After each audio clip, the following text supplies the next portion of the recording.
Hey guys, I wanted to give you a quick explanation of something I think is pretty significant inside the book of the Exodus, and that is specifically, when did the Exodus happen and how long were the children of Israel inside of Egypt? This is a way more than just like a timeline history lesson. It's really about getting into the understanding and the thought process behind what's going on inside of the Hebrew people. How long were they in slavery? How did they remember or forget the things that God had done for them? And what really was going on inside of Egypt? So to do that, I wanted to make this short video to articulate something I'm calling liberation, 430 years to the very day. Now, part of the first thing we need to do here is we need to look and see when the Exodus began. There's a couple of different dates for the Exodus, but what we're going to do is we're going to use the Bible and we're going to use the own internal sourcing of the scriptures to give us that date. To do that, we need to understand when the destruction of Jerusalem was. Now, this is a strong event that happened inside of history, and lots of external sources tell us that this destruction of Jerusalem happened in 586 BC. Well, why is that helpful? Well, it's helpful because the scriptures tell us that King Zedekiah was the king of Judah when Nebuchadnezzar invaded. And if you take the first and second book of Kings together and count all of the kings of Judah and Israel, you arrive at 384 years of chronology. So if we take 384 years, we count back from the destruction of Jerusalem, we get 970 BC is the first year of Solomon's reign. Now, the scripture also tells us in 1 Kings 6 that in the fourth year of Solomon's reign, he began to build the temple. The temple of God was a very important project. Why is this important? Well, that scripture also tells us that in the 480th year after the Israelites came out of Egypt, that's when he began to build the temple. So we count back 480 years from the construction of the temple, and we arrive at the beginning of the Exodus, which is 1446 BC. So now that we have the date for the Exodus, which is 1446 BC, we want to try and answer this question. How long were the Hebrew people living in Egypt? This is an important question, and the scriptures seem to be pretty clear on this. Exodus 12, 40 through 41. It says, "Now the sojourn of the children of Israel who lived in Egypt was 430 years. And it came to pass at the end of the 430 years, on the very same day, it came to pass that all the armies of the Lord went out from the land of Egypt." Now, if you look specifically at this version of the Bible, you'll get led to a slightly different conclusion than if you read the ESV or the NIV or the NASB. This version is the New King James Version, and it details verse 40 when it says, "Now the sojourn of the children of Israel." If you read the ESV, that says, "Now the time the children of Israel lived in Egypt was 430 years." I articulate why this is a problem a bit later on in this blog post, namely because the writers or the translators of the ESV Bible and other translations took the Hebrew word translated as sojourn, and they added a time element in it. 44 times that particular word in the Hebrew Bible is used. Only once does it have a time meaning, and that's in Exodus 12. A better way to look at that word is to talk about a land or a dwelling or a place in which you sit down. And what the scripture here is saying is not that the Israelites were in Egypt 430 years, but they're saying that the people who sojourned, the Israelites, the ones who lived in Egypt they sojourned for 430 years. That's very different than they lived in Egypt for 430 years. But we do know 430 years after they were sojourning, they went out of Egypt. So something happened in 1876 BC. You count 430 years up and you get the Exodus. So what we're trying to do is fill in this timeline a little bit of what happens before the Exodus goes on. How long were they in Egypt and how does that all work?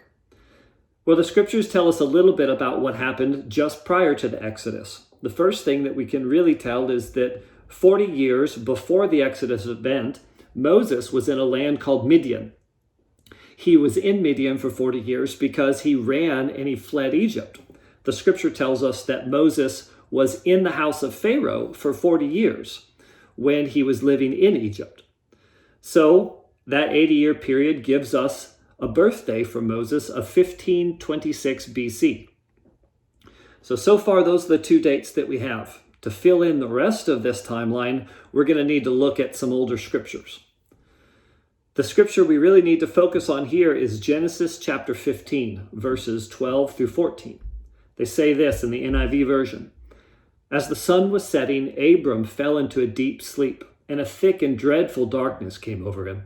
Then the Lord said to Abram, "Know for certain that your descendants will be strangers in a country not their own, and they will be enslaved and mistreated 400 years. But I will punish the nation they serve as slaves, and afterward they will come out with great possessions." So this is a key here to understand that God's promise was that they would be enslaved and mistreated 430 years. And the key here is that they would live in a land that did not belong to them. God didn't say they would be enslaved and mistreated in Egypt. He said they would be enslaved and mistreated in a land not belonging to them. Why? Because God had a plan to give them their own land. That's the crux of this covenant promise, is that I am giving you a promised land. And for 400 years or so before that, you will live in a land that doesn't belong to you. So if this is one of God's prophetic promises, it has a prophetic countdown that's triggered by something, namely that they're living in a land that doesn't belong to them. So we need to ask the question, well, when does that countdown begin? God said 400 years. When do you start counting down, Lord? Well, at least has something to do with the fact that they're in a land that doesn't belong to them. The scriptures say in Genesis 37, the first mention we get of this is that Jacob dwelt in the land in which his father had been a stranger and sojourner in the land of Canaan. Well, who is Jacob's daddy? Isaac.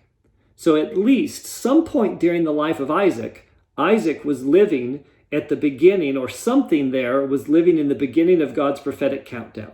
They were strangers and sojourners. So let's take a look at the record that we have from Genesis about the life of Isaac and his progeny, those that came after him. So this is all of the information regarding a timeline that we can glean from Genesis. We know that Isaac was born. We don't know the year, but we do know that 60 years after Isaac's birth, Jacob was born when Isaac was 60 years old. We do know that Joseph was born when Jacob was 91. So that means that 151 years after Isaac is born, Joseph is born. Joseph was appointed ruler when he was age 30 in Egypt. And then 9 years after that, 7 years later, plus 2 years into a famine, Joseph's family comes to Egypt when Joseph was 39. Then the scriptures tell us that Joseph died in Egypt when he was 110. So here we have 261 chronological years accounted for from the birth of Isaac. Now let's see if we can't take this and set it into history, set it into a timeline in some capacity. So we look back at the Exodus and we see that it happened in 1446. 40 years before that, Moses was in Midian. 40 years prior to that, Moses was living in Egypt. He was born in around 1526 BC. Now, we just discovered that Isaac was born, and 190 years after Isaac was born, the Hebrews went to Egypt, according to that timeline. We also know that 71 years after they went to Egypt, Joseph dies at the age of 110. Now, what we don't know yet is the distance of time between the death of Joseph and the birth of Moses. But this is where it gets interesting. And the key for understanding this is the Exodus 12, 40 and 41. It says they would be strangers and aliens, sojourners in a land that doesn't belong to them. But on that day, to the very day, they came out of Egypt. Now this is critical. What day would they have been keeping record of for 430 years that was somehow connected prophetically to the exodus out of Egypt. The exodus out of Egypt was the death of the firstborn with the blood of the lamb covering the doorposts that passed over the children, and the children were liberated because the death of a sacrifice, a sheep, was given for them. What event happened 430 years prior during the life of Isaac, when he was an alien in the land that didn't belong to him, that they were keeping track of for 430 years to the day? Well, I think that there could be no other event besides the sacrifice, quote unquote, of Isaac on Mount Moriah.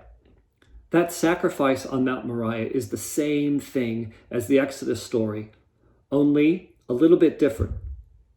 Abram sacrifices his only son, the one whom he loved, but he believed that God would raise him up again, if you look at the text. But Abraham raises his hand to sacrifice his son, and then God speaks, thunders from heaven, and stops him. And then an animal is sacrificed, a sacrificial animal is provided in the thicket, a ram is provided. And God re-ups the covenant with Abraham, tells him that his descendants would possess the gates of their enemies. And I see that as triggering the prophetic countdown, the timing. I also think that that is the kind of event that the Hebrews would have been counting, keeping track of as an anniversary for 430 years to tell the tale of their father's faith in God. Now, there's deep connections all the way from the Old Testament into the New Testament. We don't have time really to cover that, but I encourage you to read the article which gets into this in a little bit more depth. So now that we know that this happened, the only thing we have to do really is guess. How old was Isaac when he was sacrificed or when he was taken up onto the mountain? We don't really know. You have to guess. Lots of research has been done on this, somewhere between the age of 6 and 36. So we'll just say the age of 33 because the numbers work out pretty well. And it's a similar picture to the picture of Messiah. So if we guess that Isaac was 33 at that event, now we can begin the prophetic countdown and we can fill in our timelines. So 157 years later, they go to Egypt. 71 years later, Joseph dies. So they're in Egypt in 1719 BC, and Joseph dies in 648 BC. Now we also know the length of time between the death of Joseph and the birth of Moses. That's 122 years. So look at this. How long were they in Egypt? Well, the answer is 273 years in Egypt. They were not in Egypt 430 years. They were in Egypt for 273 years. Now, but wait, there's something else going on here. How long were they enslaved in Egypt? For a period of that time, Joseph was the ruler. They lived in Goshen, which was the best land of Egypt. So they weren't slaves building Pithom and Ramses and these other pharaonic cities. They were living off the best of the land with their patriarch, Joseph, and the father as the leader of Egypt, second in command. Well, what happens is the scripture tells us that after a while, a new Pharaoh arose that remembered not Joseph. That's the beginning of Exodus. So we don't know how long that was, but it was at least a generation after the death of Joseph. A new Pharaoh arose that didn't remember how he had saved the people. And this Pharaoh gets concerned that the Hebrews are going to be too numerous and they're multiplying because they're living on wealth and living in riches. And so this Pharaoh decides that he's going to begin to oppress them and cause them to be slaves.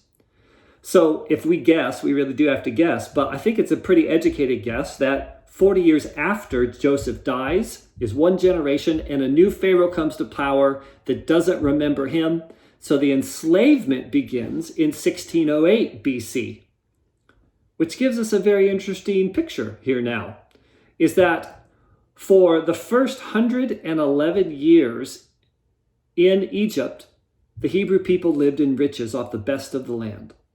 And for 162 years, they lived in slavery. That's 4 generations. 40 years is a generation. 40 years in the wandering, that's 1 generation. That's 4 generations.